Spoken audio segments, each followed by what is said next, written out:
The United Nations has warned that up to 100,000 civilian refugees could leave Mosul in the next few days. In villages east and south of the city, people have already started leaving as Iraqi forces try to clear the area of Daesh. But there are growing concerns of a humanitarian crisis, with more than 1.2 million people still in the embattled city. The United States expects Daesh to use crude chemical weapons and civilians as human shields to repel the offensive on Mosul. Francis Collins has been at the Debaga camp near Mosul and has more on the humanitarian situation that could arise from this flight.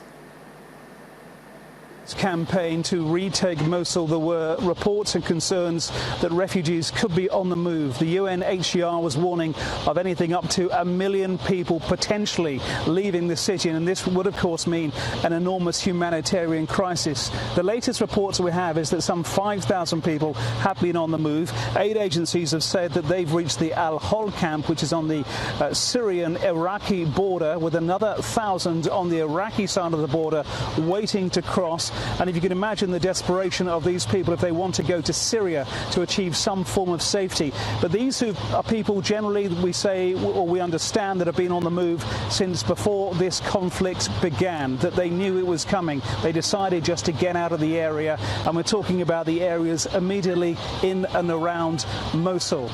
We spoke to some people today at a refugee camp not far from Erbil, where I am now, about half an hour away, and these people were obviously very traumatized, very tired and somewhat desperate. Women and children have been walking for hours and hours. They've been walking towards the front lines controlled by the Kurdish Peshmerga, and were then, once they reached the front lines, directed towards these camps, notably the Dabiga camp where we were today. Now, this is a camp that is not the biggest and not the best. The people who are running it, they're doing their best, obviously, but they're saying to us, we're full and we're still taking more and more each day. 100 came in today. They expect more to come in the next few weeks.